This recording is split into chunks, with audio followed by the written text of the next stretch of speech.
All right, so today I'm going to kind of share with you how we think about marketing strategy, both from an internal standpoint and how we communicate it externally as well to clients, so that everybody kind of is on the same page and understands that, like, when you're doing certain things, it's usually part of a much bigger comprehensive strategy in certain cases that we're working on with a client. As I was mentioning before, I started working on a different presentation initially, but I left couple elements of that in this presentation, and I really liked just the visuals here, because it was really, the other presentation was more about how your our brain is like really good at surviving, but it's shit at thriving. Is basically the concept that once you understand like the base foundation of our brain and like how it's set up for us to survive, and then how we live today and how it just gives us problems. It's just good context to have. Like, we often see the world and we think we're seeing reality. We think we're seeing things as they are, but we don't see the world as it is. We sort of see the world as we are. And so I actually had this part of it. I thought it was a good kind of exercise to get people's brain thinking and kind of get you loosened up in the brain. So I'm going to have this video, and it's an example of kind of showing you, just even from a visual perception standpoint, like what you see isn't always what you see. So please keep an eye out on this next video. Hopefully let me know if the audio is coming through. And it should be coming through in a few seconds. I'll tell you when it's coming through. All right, now it's coming through. This is the shell game. I'm going to hide this Hershey's Kiss under this cup. And the object is for you to pay attention and follow along and try to guess which cup the Hershey's Kiss is under at the end.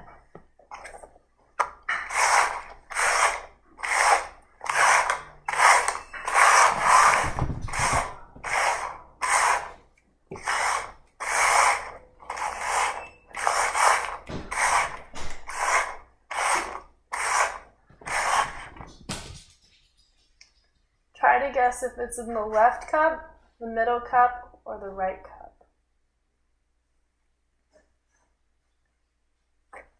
Let's check the left cup. The middle cup? If you guess the middle cup, you got it right. So now we're going to make it a little more complicated. I've added an extra pair of hands, and I've added additional colors here. But that's only to distract you from the pink cups. The pink cups will always have, one of the pink cups will always have the Hershey Kiss underneath. So let's get started.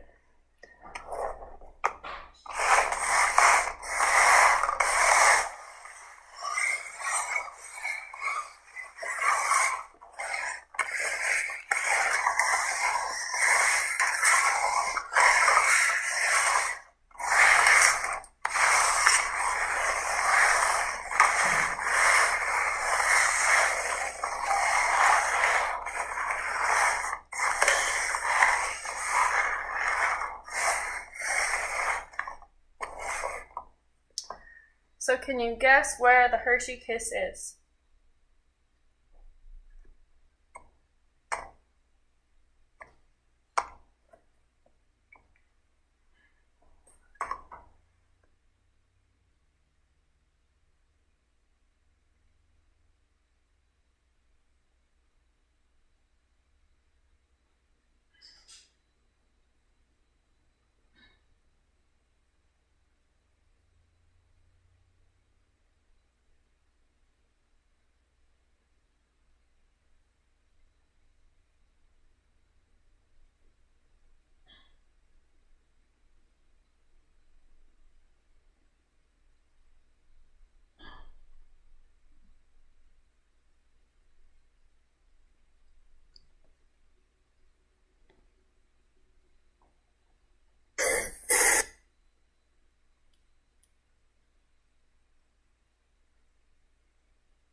Right again.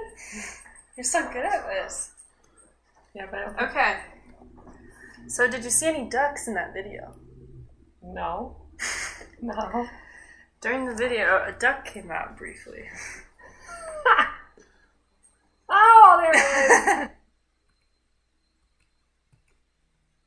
So I want really quick see if anybody noticed all the changes that were in that video. 100 bonusly points if you did. I really doubt anyone noticed all the changes, but anyone?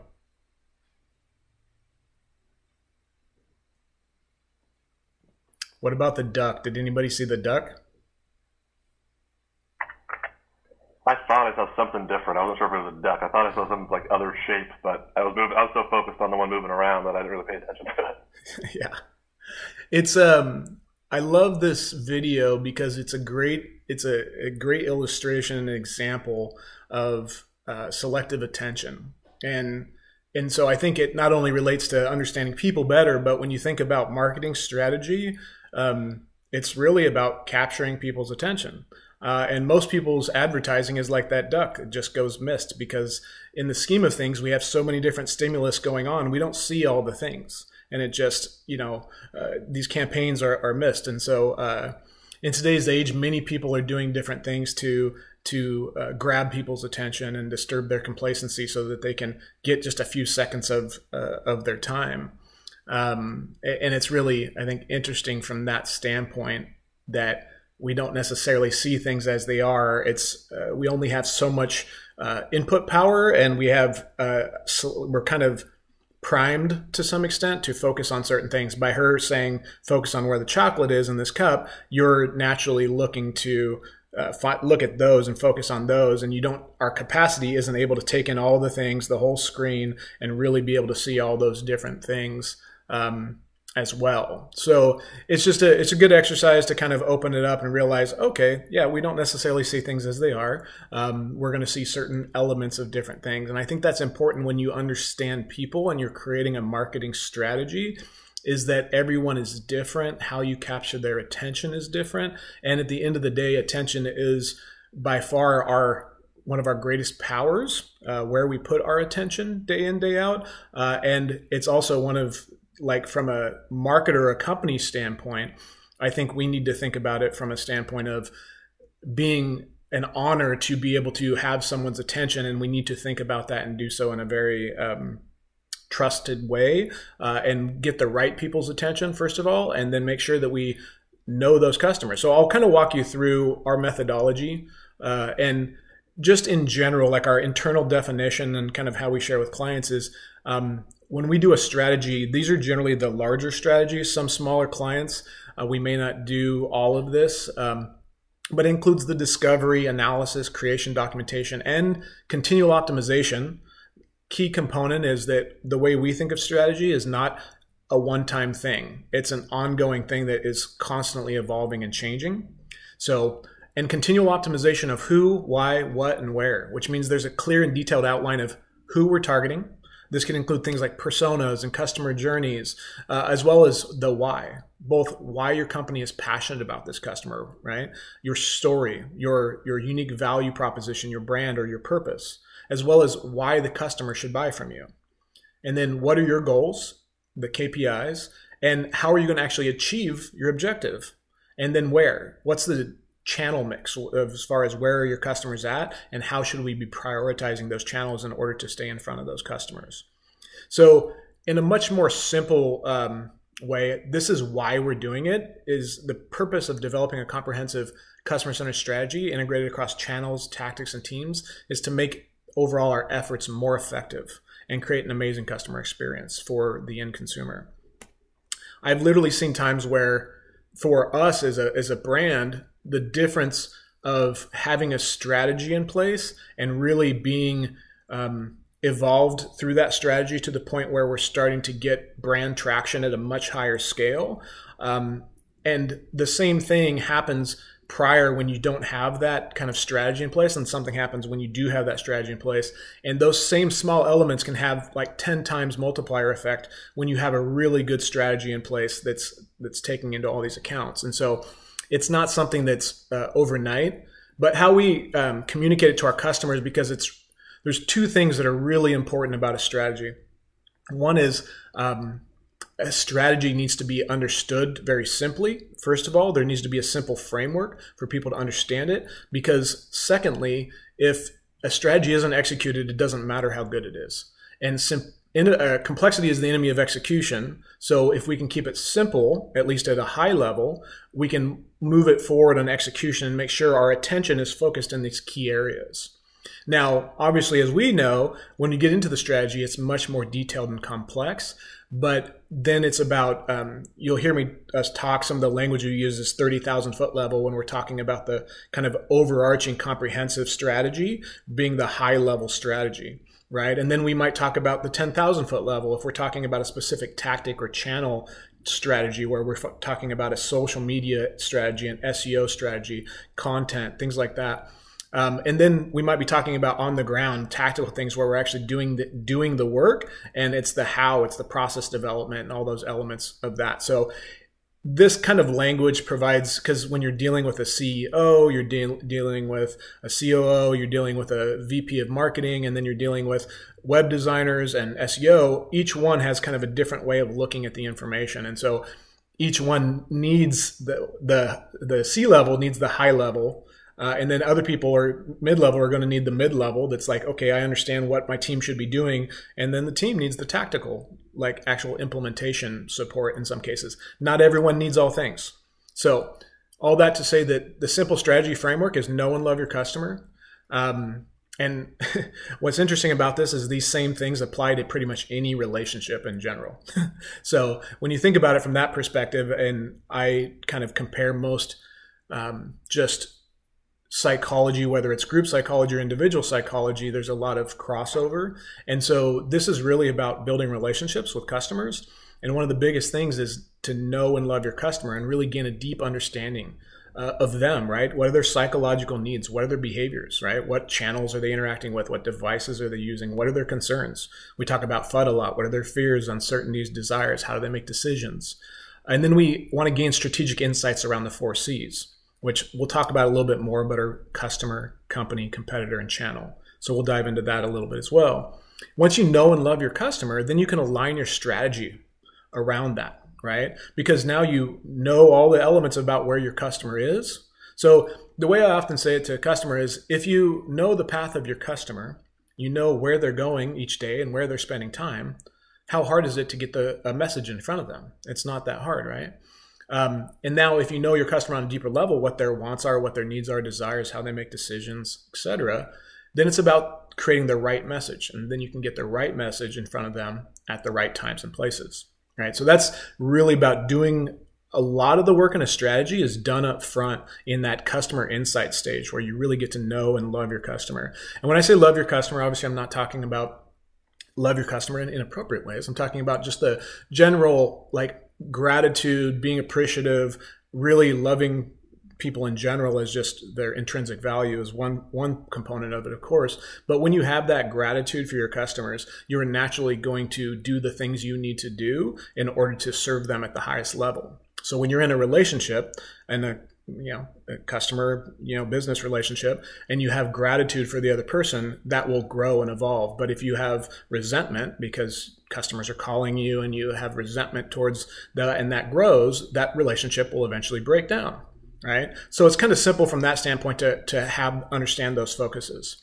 The aligning your strategy around your customer is really defining how are you going to deliver value, right? We learned in the research phase what value our customers want, what messaging they want. We've done keyword research, so we know what there's demand for, what they're looking for, and how that aligns with our business objectives, right? So then we can start to understand, well, how do we deliver this value to them? And we can prioritize our channel mix based on our customers' behavior, right? So we know which channels they're using, which ones are more effective, which part of the stage of the customer journey they're in. And then that way your message is being delivered, the right message is being delivered at the right places and times. And then you want to continually monitor, measure, and adjust. So this is having clearly defined KPIs. We talk a lot about what gets measured gets managed. So when you have very clear KPIs, we're going to optimize towards those KPIs, right? We're naturally going to look at those. So we want to be very conscientious and be very intentional about the KPIs that we select, and that we don't select just vanity KPIs. There's a lot of times we can select vanity KPIs. We want to select meaningful KPIs that are going to move the needle in the direction we want, right? And then we talk a lot about feedback loops as a way to continually monitor and keep the finger on the pulse of our customer, so you can quickly adapt to their needs. And the one thing I would add that's like a level up past this is like, when you master this, when you do this part it takes years just to kind of get this part down and be really good at this. But once you get to the point where you really understand your customer and understand what their needs are, and you have this feedback loop in place where you're hearing what they're saying and you're able to adapt quickly, then you can start to get to the point where you anticipate your customer's needs and deliver on them even prior to them asking for that. So if you think about that from a relationship standpoint, and you just come in and, give this wow experience to someone before they even ask for something, it just creates, it's going to create that loyalty as a customer because they see that you're caring about their needs.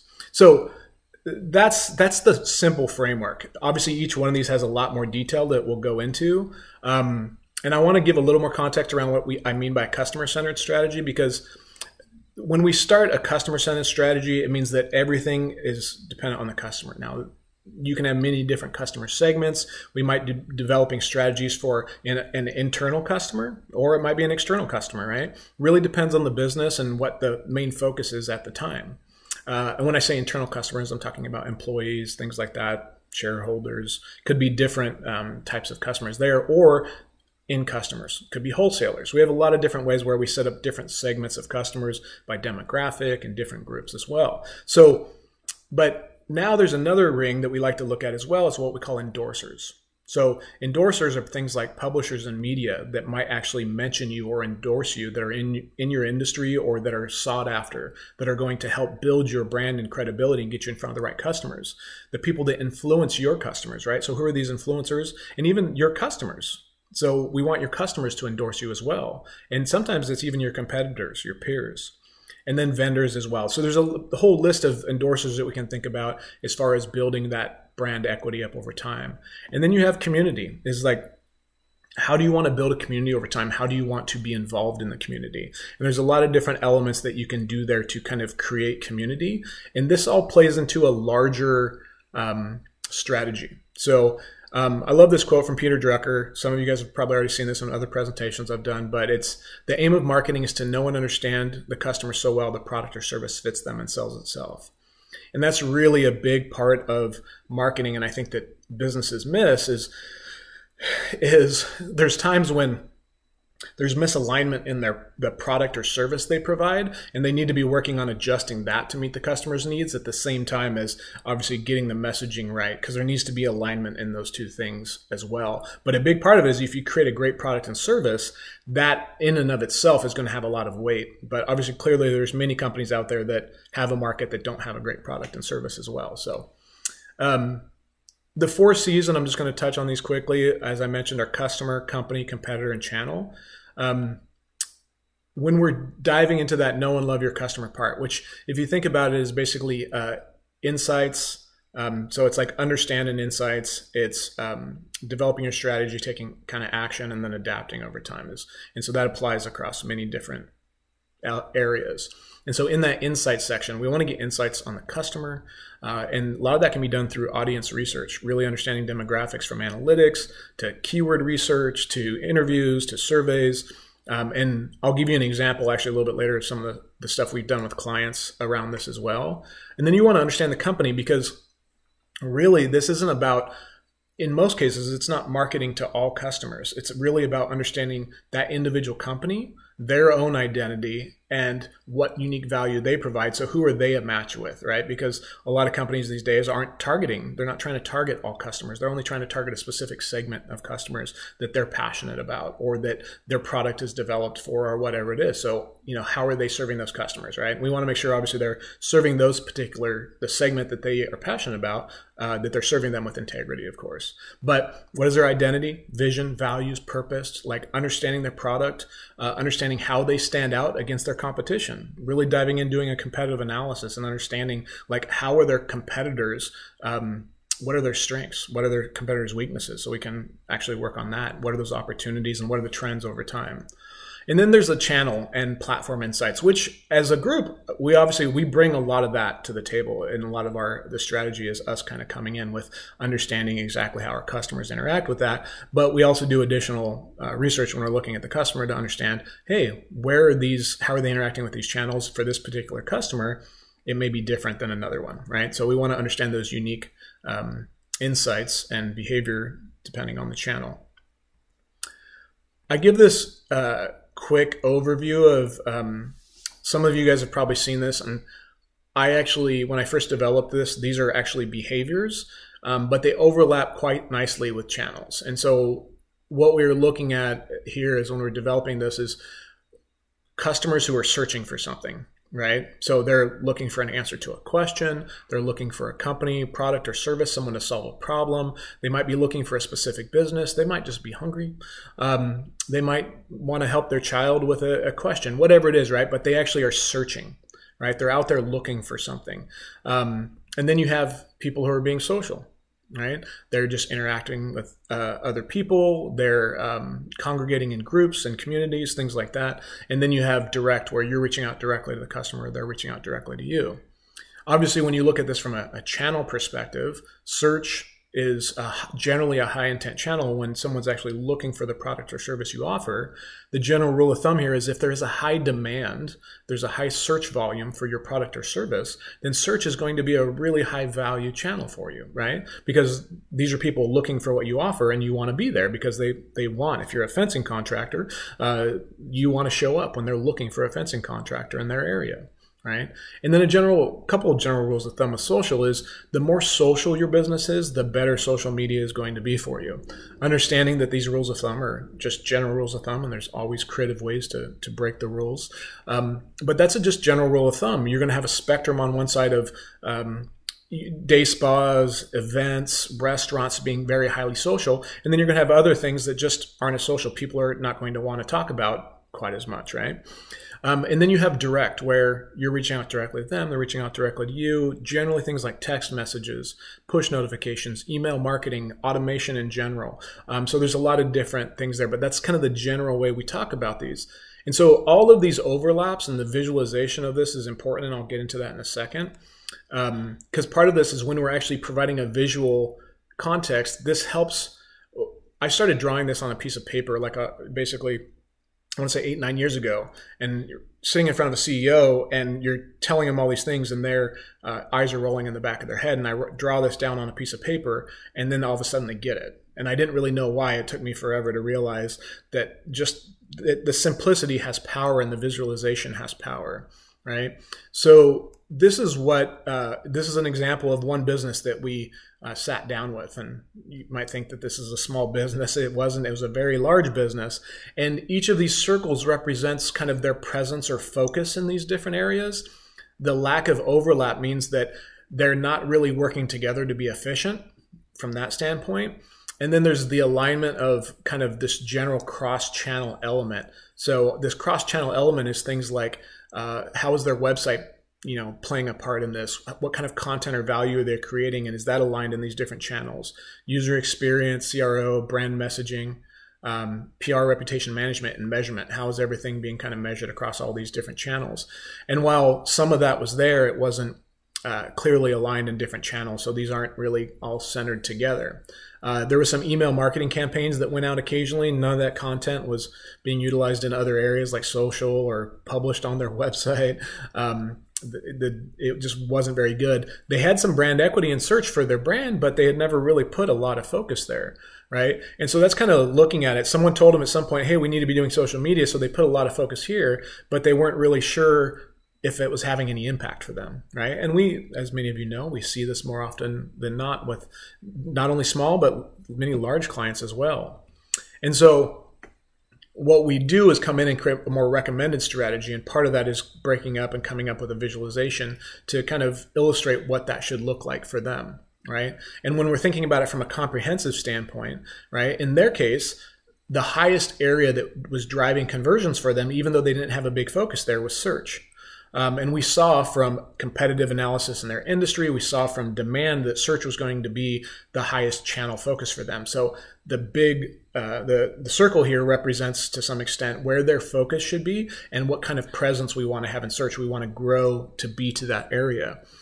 We still felt social was really important for them, especially to build community in their area and to amplify the voice of some of the content they were creating as part of their overall strategy. And then direct was a big part as well, because being in the space that they're in, they had the opportunity to have the customer kind of visit their website and kind of start building the relationship. So signing up for a newsletter and having an automated drip campaign and things like that. So each of these overlaps are meant to show that, hey, these should be working together. And when we have an integrated strategy with different tactics and tools that are in place, and the content that we're creating is aligned with our customer and being distributed and directed across all these different channels, it can benefit and lift up all areas, because when we create great content, it builds our brand equity. As we build our brand equity, that helps our PR, right? It helps our reputation management. When we have good measurement in place, it tells us what things are actually working so we can do more of those things. When we're creating high valuable content and we're publishing that on the website, but also putting out in the newsletter and taking snippets of it to put on social, right? So we're being more effective and more efficient. This also, from a standpoint of a process standpoint, there's a big element of this process internal standpoint where team members are actually working together, and these overlaps, because you might have team on the social, you might have people on the search side or paid side and direct, and there's a lot of times inefficiencies there because things aren't being shared or communicated. And we've seen many times where those things can work together extremely effectively when done right, right? So let kind of have an integrated, when you want to have an integrated customer-centric strategy, you need to have teams that are integrated and working together too to be effective as well. So that's just kind of the visualization and the channel mix to some extent, but I wanted to give you a little more insights too into what we look at as far as the building blocks of a marketing strategy, because not every marketing strategy is going to be the same. Every single business is different. Some businesses have already have many elements of a strategy in place. They already have certain consumer insights that don't need to be done. For other businesses, it wouldn't make sense to do the amount of work necessary. If I'm working with a small business or if I'm working with an enterprise company, those two things are going to be very different. The analogy I've given in the past is if we're just planning on getting together for lunch and we have a group of 6 people, that's not going to require a significant amount of planning. And if I was to put a huge amount of planning into that, it just wouldn't make sense, right? It wouldn't be effective for anyone. It'd be overspending on budget. It'd be all that kind of stuff. So there's small businesses trying to understand how to scale this, whether you're working with a small business or large business. There's small businesses where we can take this and do certain elements of this. And some of these building blocks might be some of those elements where it makes sense for that particular business in that case because of their budget, because of the amount of distance we're traveling. Whereas if we're trying to travel to the moon, the amount of planning that we want to do up front, the amount of research and insights that we are going to do up front is going to determine whether we even get off the ground, whether as we're out in space, whether we're way off, or whether we actually land on the moon, right? And so it's just important to understand the scale and scope of the goal that we're trying to achieve, as well as the organization that we're working with and how's best to work with them.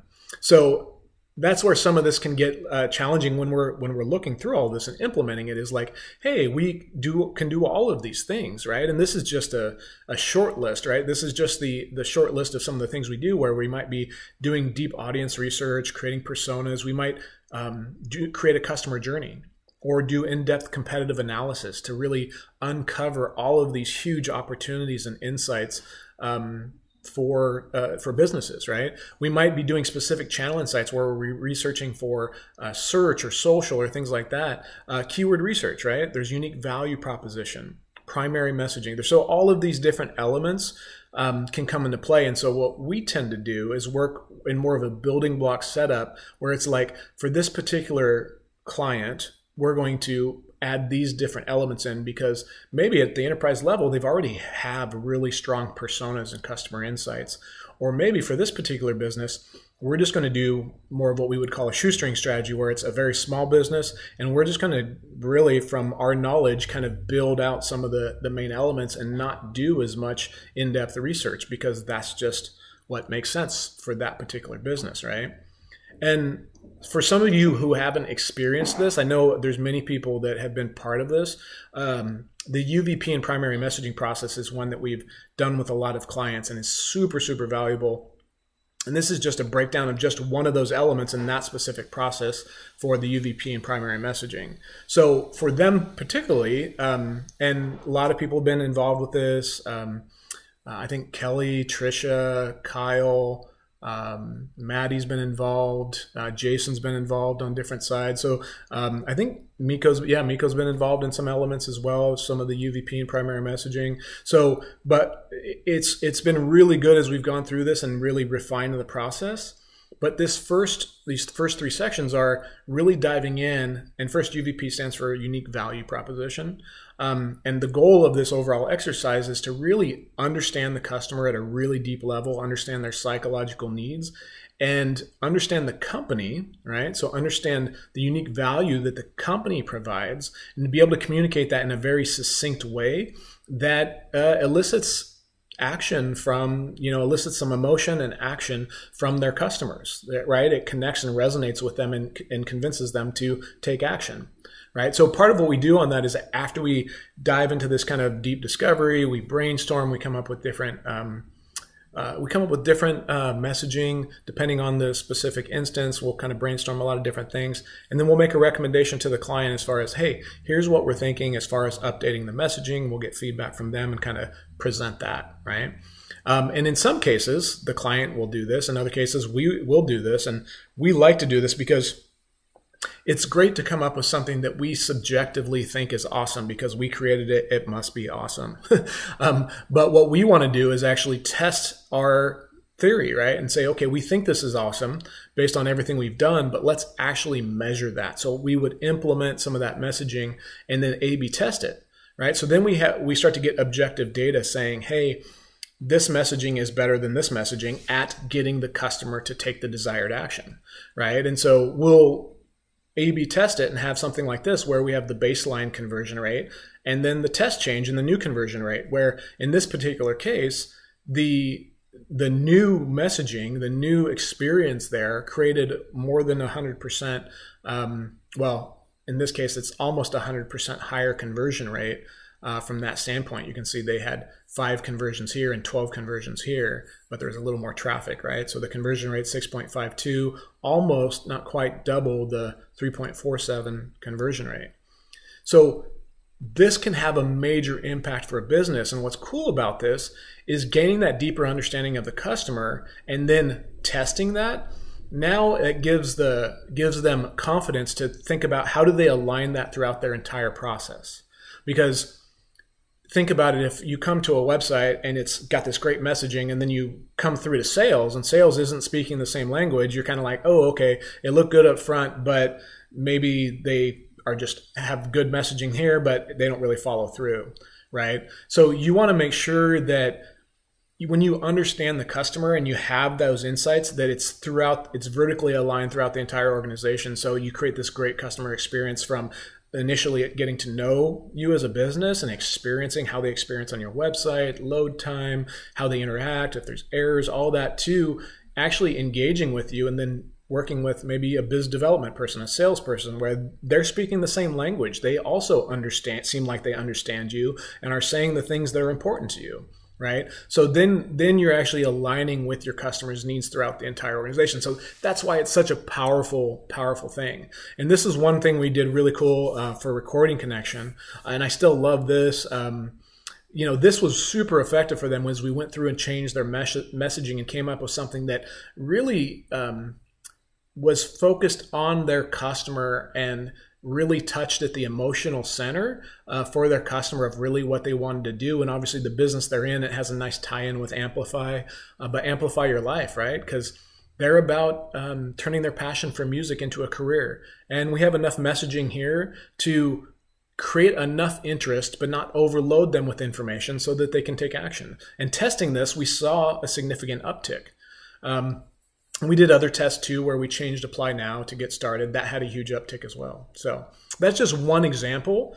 Another big example is coming up with a very specific content strategy where we've done deep dive into keyword research. And so we understand like what the main pillars and themes are that they want to own, where do they want to be thought leaders in these specific topics, and then really think about what types of content they should be creating, right? Because of some of that is going to be dictated by, obviously the customer insights, but as well as the channel mix that you're targeting, because certain channels, certain content is going to perform better on different channels. And then there's also thinking about how do you recycle and repurpose that content. And then doing a content gap analysis is a part of basically saying, hey, here's all this keyword research we've done. The customer, this is what the customer is looking for that also aligns with our business objectives. And so we've narrowed it down to that. We've narrowed down what's informational, what's transactional, in different stages of the customer journey. And now let's look at where are we actually targeting on our website to see like which of these pages is actually targeting these areas and which pages need to be created, because that's just more opportunity. And then it's the plan, right? How do we actually create that? So let's create a plan where we're actually creating all that content. This is just an example of some of the content types that we might create, everything from service pages to blogs, infographics, video, audio, podcast. And then an example of what we start to do as far as content gap analysis and mapping, so that we know these pages target these keywords already. Let's not cannibalize these pages by creating additional pages that are basically competing for the same keyword for one, right? So there's focus for each page, but that also we're understanding where we've created content that meets our customer needs and where does all the opportunity lie? Where does all the gold lie? Now, some of these pages we've already created may need to be improved, and we can work through those tactical elements of improving those pages. But then there's also all the other places that gold is buried, that it's just about how much effort are we going to do to dig that up, right? Like, where are the high priority items that we can actually get to quickly? What are some of the longer term things, but are maybe big wins? And it's really about understanding that. So it's a huge, huge opportunity and part of the strategy. And then the content plan calendar is really this is what we're going to do. This is the content we're creating that meets all those, the research that we've done. And we can see the volume and the competition, and we can talk about what the keyword focus might be for that page. There may be more information on whether it's transactional or informational as far as where it's in the funnel. So you're writing the content appropriately for that page. And then this is just a reminder, a big part of what we try to do with our clients and try to get them to do is really think about how they can maximize their efficiency by basically two things. One is repurposing and reusing the content that they're creating. The other is creating a culture where they're actually thinking about content from a different perspective and realizing that they're already creating high quality content all the time, and it's really about capturing the stuff they're already creating. That email that they sent out to a customer, or they could respond to this customer, but instead they say, you know what, I'm going to record this video, and when I send it to the customer, I'm also going to forward it over to our social person, because this is a great question I get asked all the time. And maybe we can turn that into SEO. We can post it on social, because we know, and we've seen this with our customers, if the sales front line or the customer service front line is getting this question quite often, chances are people are also searching for it. So that's great feedback there as well. But if you're creating video content, you can transcribe that, you can clip that, you can take photos and quotes out of it and create social graphics. There's so many different elements that you can do. You can take the presentation, upload it to SlideShare. So they're all the different things you want to do to really make sure that you show up in all the different platforms that your customers are in. And then a key component of the strategy is to monitor, measure, and adapt, right? And adjust your needs. And so many of you guys are probably sick of hearing me say this, but it's a key component is what gets measured gets managed. So it's really important that the KPIs we set up are intentional, right? So what are those key performance indicators?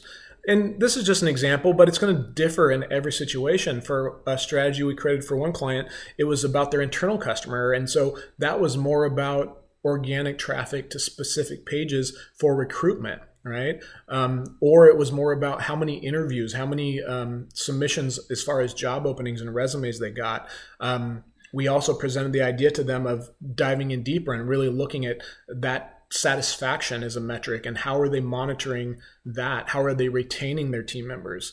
So there's those kind of elements, but then there's the external customer where maybe, and a lot of these will overlap, right? So how much time on page there is, or how much paid traffic, conversions they have, all those different elements, right? We know all those kind of things, but when possible, this doesn't happen in a lot of cases, but when possible, we want to close that attribution gap so that we can tie these specific channels, these specific actions from customers to the customer revenue over lifetime. Because what that then does for our customers is says, hey, this channel is really effective at connecting with our customers that are a good fit for us. And the lifetime value in those customers is X. And so we should be spending money here, right? And so it tells them where, where they should be focusing their time and attention for their customers. And so some of those feedback loops are really critical. We talk about this a lot to keep the finger on the pulse of the customer. This is our own dashboard. We track Net Promoter Score. Some people are going to know what that is. Some people aren't. But it's basically like an overall, you can see it goes from negative 100 to a positive 100. So there's poor, average, good, and excellent. Right now we're in excellent, which is awesome. And you can see individual feedback, and ones that are more passive, like they're scoring like a 1 to 10. And so what we want to know is like, hey, what are some of the, when we're not, 8, 9, or 10, or even when we're 8 and it wasn't a 9 or 10, like what were those elements, right? And so it tells us where we can get better at serving our customer at a higher level, right? So this was about, took a little longer than expected, that they loved, that it was really good, but took a little longer than expected. So over time, we get that feedback, we can adjust accordingly. But if we don't hear that feedback, right? So that's a big part of having those feedback loops in place. This is Office Vibe and kind of tracking internal team members and feedback so that we can make adjustments there. Because ultimately, for me, my number one customer is our team. So all you guys. And then your number one customer is our end customer. That's how I look at it. So anyways, I wanted to stop there, open it up for you guys, see if there was any questions you had. Boom. I'll stop presenting. I can breathe. All right.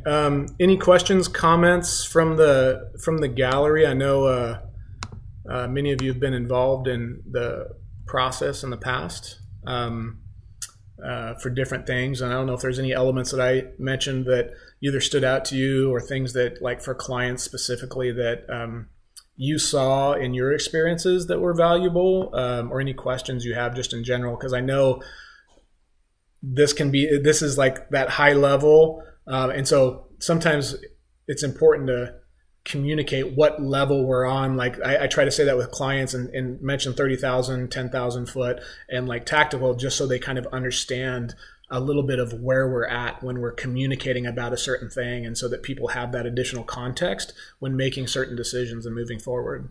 So go ahead, Kyle. I've done the UVP, like you'd mentioned, a couple of different times over a couple of different clients, normally relatively big clients, so to speak. But I wonder if there's any way that we can do a UVP light for I guess smaller. I know over the last couple of months I've been tasked with redoing the hero area for, I think Ponderosa was one. I can't remember, something more recent. And I was kind of like, well, have we done a UVP yet? Or is it just a matter of 100%. So I think it's smashing my head, but I think that UVP would be a great add-on to like an onboarding. 100%. And actually, David, Jason, many different people, we've talked about that same thing. Oh, wow. Yeah. So no, you're right on the right track, Kyle. Is there's asking those a lot of the same questions we can ask and kind of go through that process. and get some of that information, we know like if we're going to be doing the A/B testing, if we're going to be implementing like all those different things, like it can make sense for a client. So sometimes we'll actually just pivot it depending on the client and all that kind of stuff. We might pivot some of our work to focus some time on doing that because we know that that's going to be one of the highest impact things for them. We want to be careful of our internal resources and what our teammates have on their plate and all that kind of stuff. But we definitely see that as an opportunity for some of the smaller businesses too. It can just be, when done right, it can be pretty intensive. And our average hours, Jason might remember better, but I want to say they've been between like 24 and 30 hours for doing those UVP messaging exercises. And some of them take longer. And so, sounds right, yeah. Yeah. So it's just about like, we had one where I came up right in the meeting with a client and I actually just did it while we were there and they used it and it's great. But that doesn't happen all the time, right? Like, so that was a smaller business that we were working with and that worked out great. And I was asking a lot of the same questions and asking them about the stories and client stories. And they were telling me all the things of, oh, well, we do this. And so I was like, so what you're saying is you do this, this, and this. And they're like, well, that sounds like a much better way to say it. And I'm like, okay, well, there you go. That's your messaging for your new site, right? So that doesn't happen usually, though. That's a rare case. Yeah. Yeah. I mean, it's so valuable, but you wouldn't want to, just while you were talking, 30 hours. Yeah. I say, well, gee, maybe I'll spend 3 hours 1 month with Ponderosa. Yeah. I have like one content task for like Heaven's Best. Yeah.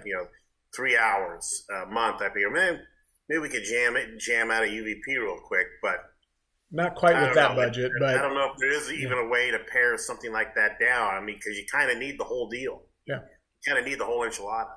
Yeah. It's definitely something we want to do more, both on when we're doing a website project, as far as having it be an add-on for website projects as a whole, because that's a big opportunity for website projects as well. So cool. Yeah, go ahead, Emma. Sorry if you can't hear me well, I'm kind of outside, but I did have one comment and a couple questions. My first one was, when you're talking about know and love your customer, it kind of sparked something in me because I actually get most of my skincare from a brand called Tatcha, and they tend to be more higher end. It's a Japanese brand that's based in, I think it's either Los Angeles or San Francisco, but every single time like I get a package from them, if I order from their website, it comes with a handwritten note and a card. Wow. And it's like handwritten, and every single note that I've gotten is completely different from the last one. And it's all like, it's really quick, it's super simple. Yep. It's like, oh, thank you for your purchase, or like, hope you're having a lovely year, or something like that. But it's the little things like that that will kind of blow me away, especially for like 100%. A very large company that doesn't really necessarily need or have to do that. It's definitely like, you can tell the focus that they have on customer retention and keeping those lifelong customers from the start to the very finish. Yeah. So that kind of like sparked that in my head. I was like, oh, that's exactly like Tatcha.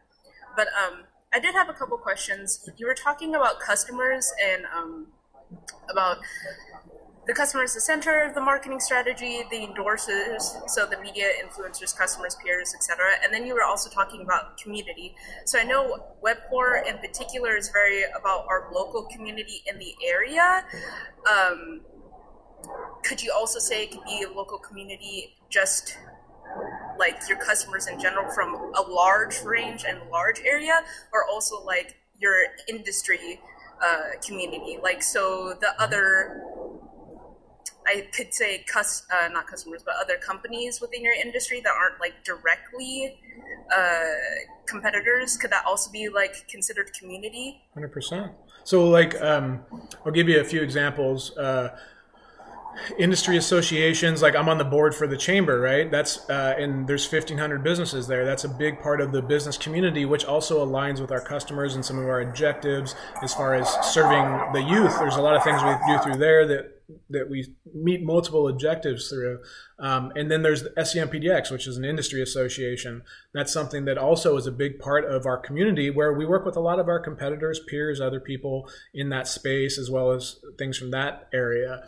Now, you can also do like online communities. If I'm someone who I am a company who creates products for trains and people who do all that, I could have a huge community that's just people who are all about their little train sets and setting that up and having all the stuff and the glue and people talking about all that kind of stuff, right? So there's a lot of different ways that you can approach community, but it's really about building up that community. And there's a combination of themes through as far as developing yourself, developing your brand, and sometimes the individuals within that brand as thought leaders, respected thought leaders in that industry, so that it's like, okay, these are someone that you know has integrity, that knows what they're talking about, does all these things, right? So it's about building that reputation.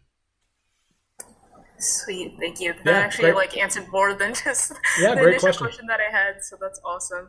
And then my next and last one was, you were talking about the building blocks of marketing strategy and the small businesses versus enterprise clients, and like how much, I wouldn't say how much work we choose to like put into the marketing strategy, but that's essentially what it is.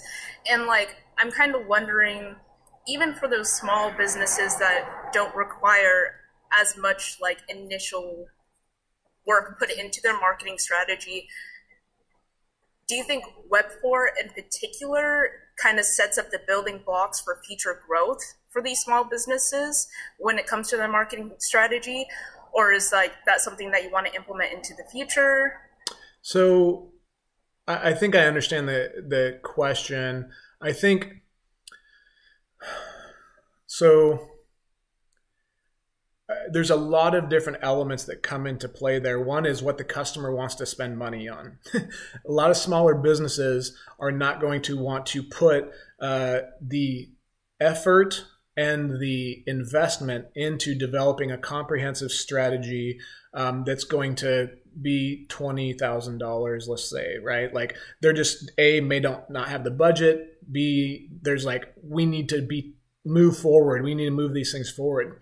What's great about what we can do is we can take our experience of developing these strategies many times over and create what I call a shoestring strategy, which is based on our understanding and some quick research that we've done. Like we have a general idea of where we're targeting, right? And we often do that actually for a lot of clients. Even before they become a client, we'll say, hey, these are probably where you should be putting your efforts in these different channels based on your audience, based on these different things. You could be doing X, Y, and Z. And so we actually give away a lot of that for free up front just to provide like more value. But once they become a client, like we've had a few clients that have come on and just were a startup and now they've grown and have more employees. Yeah, as they start to grow, it's like, okay, we probably need to tighten these areas in a little bit more, because as they have more resources, it starts to make more sense to put more time into these areas because they're going to have a bigger impact in that area. So there's a lot of different levers that come into play, and it's about trying to put yourself in the client's shoes and understand that while this would be great for them long term, I also know that that's going to cost a lot up front, and they need to get things happening right now that's going to drive leads. So let's do this that's going to be most effective for them at the stage of business they're in currently. So it's just like a lot of prioritizing in what can provide the most value at the time. Exactly. 100%. Perfect. Thank you for answering my questions. Yeah, of course. I appreciate it. Awesome. I think we got time for one more question if anybody has another one. Otherwise...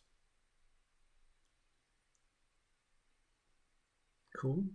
Going once, going twice. Well, I appreciate everybody's time. That was it was a lot of fun. I always enjoy going over the strategy elements. And we are recording this, so we'll have it available too for anyone who wants to come back and watch it later. And maybe we'll also put it on YouTube and put it out on the interwebs. So taking our own advice, right? All right, guys. Have a great rest of your day. Kevin, thanks a lot. Awesome. Thanks, Kevin. Bye.